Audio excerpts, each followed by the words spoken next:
Hello world! In today's video, I'll give you a step-by-step breakdown of the points that I followed during my Chevening interview. So, I successfully bagged the Chevening scholarship in the year 2015 and I have already made a video on some of the commonly asked interview-related questions before. So, you may want to check the link to that video in the description below. And in this one, I will focus on some important aspects that you need to consider if you want to clear the interview round and thus, obviously, get the scholarship. So, I have divided the preparation in 3 steps. First are the points that you need to consider before the interview. Next are the set of points that you need to consider on the day of the interview. And there are some aspects that will be helpful while giving the interview. Okay, so let's start with the first step, that is the process to be followed before giving the interview.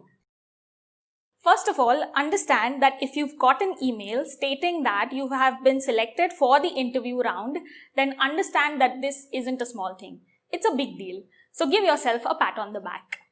And I would suggest that book an appropriate interview slot as soon as possible because it doesn't make any sense to delay this bit. Because then you will be able to dedicate your time in a much better way because you will know how many number of days now you have in your hand before the interview.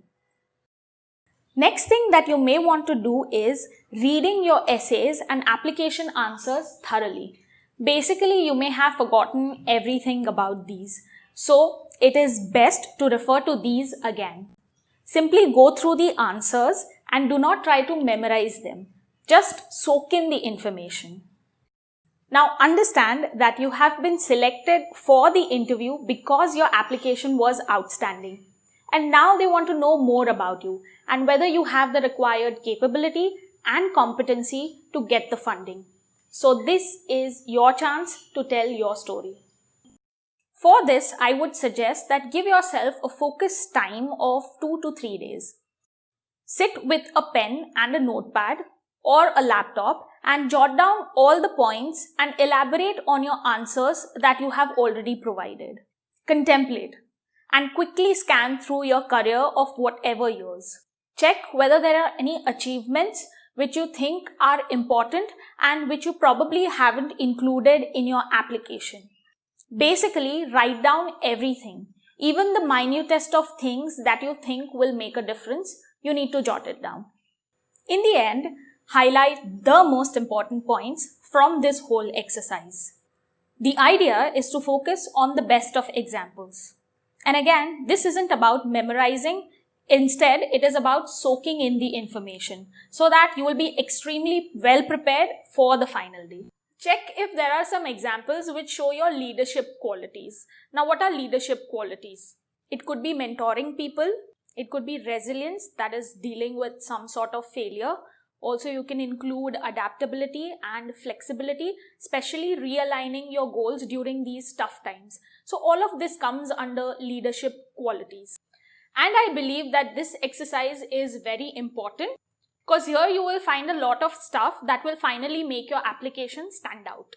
Once you are done with this step, then move on to questions like why do you want to study in UK specifically? Why this particular program or the university that you've selected, and how is this program going to help your home country? The idea is to make sure that this course will help you in achieving something significant and in turn it will help your home country. Now no one would ask for an extremely detailed plan, but you should know what kind of impact will you be able to create by undertaking this particular program and why is it so important for you to take it up. Remember that you should be convinced in your plans, and if you find that there are any gaps, then it is the time to do a little bit of more research and figure out things in a more detailed manner. On the day of the interview, you wouldn't want to convince the panel. Rather, you would want to provide promising and relevant answers to their questions. Now, in the description, I have included all these typical questions, so make sure you check them out. Also, at the end of these steps, make sure that you ask these questions to yourself and answer them in front of a mirror. Due to this, you will be able to see your own facial cues and body language, and you will be able to understand whether you still need more improvement. Once you're done with this activity, then you can move on to the next one. This is something that I highly recommend. That is, scheduling a mock interview session with a Chevening scholar from your field. And if this is not possible, then take help from your family, friend, or a colleague who can provide you with some quality inputs. If it is someone from your friends and or family, then make sure that you explain to them what this scholarship program is all about and see to it that they provide you with some genuine feedback. Basically, you need someone who can criticize you and ask you some really tough questions. In this session, you may encounter a lot of new questions which you probably wouldn't have thought of otherwise. So this will certainly help you in looking at things from a fresher perspective. Also, personally, I was in this zone of giving a lot of job interviews, which I think helped me in answering some of the more typical questions. So yeah, at least go for one mock interview session before you head for the actual interview. So these are the steps that you need to follow, and I think a week or two will be great for this activity. Remember that confidence is an outcome of these preparatory steps. Without the necessary preparation, you cannot be confident in the interview. And once again, there is no need to memorize everything. Spontaneity is the key, and these steps are just to get you in the flow. So, we conclude the first part of our video here. Stay tuned to find out about the steps that you need to consider on the day of the interview and during the interview. With that said, I'll see you next time. Bye world!